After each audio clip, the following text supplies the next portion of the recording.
po ay itong tinatawag na FFG. Ano ho, yung fermented fruit juice. Ito ho ay pampabulaklak at pampabunga ng ating mga tanim doon. Ano ho. Isang kutsara lang ho. Pero dahil tansya ko na, atin na mahaluin natin ha. Mahaluin natin. Mahaluin na natin. Fermented fruit juice ho. Ito ay saging, inog na papaya at molasses.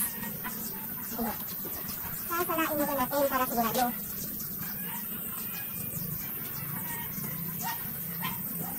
Isang kutsara lang ho sa isang litrong ganiri.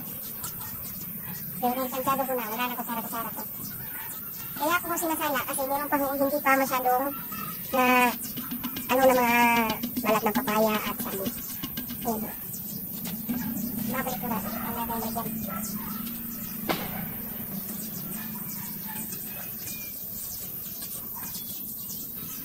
Ito ho ang ginagawa kong pagpa-spray ng aking tanim.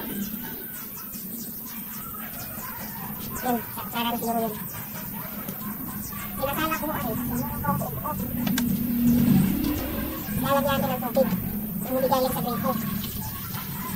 Tubig ulan o mga napipon. Basta hindi lang galing talaga ito kali sa gripo mismo kasi meron po kasi yung chlorine. Mamamatay po ang ating mga nutrients sa ating ginawan dito. Fermented fruit juice. Ganyan lang ho. Aking ho ay naka-ferment ng 10 araw na. Ano pa hinihintay natin guys? Tara, samahan niyo po ako.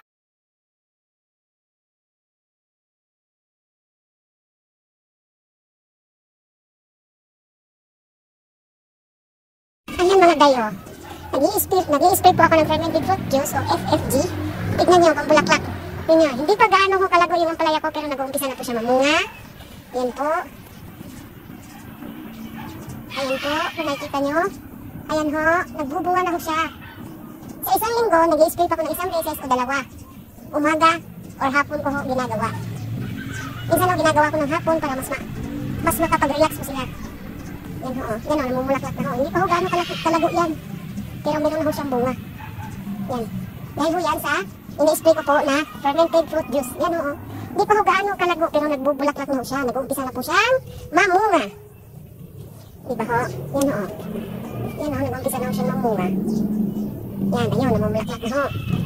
Kasi yan ho, kaya ho nilalagay ko sa bote para hindi ho sa akin ng mga insekto. Yan ho, yan ho, ang cute ng isang bunga. Yan, nagbubulaklak ho. Yan, nilalagay ko siya sa bote para ho magtuloy. Yan. Ito pa. Yan o, laki ho siya. Para hindi ho pasukin ang uod o anumang insekto. Yan ang ginagawa ko.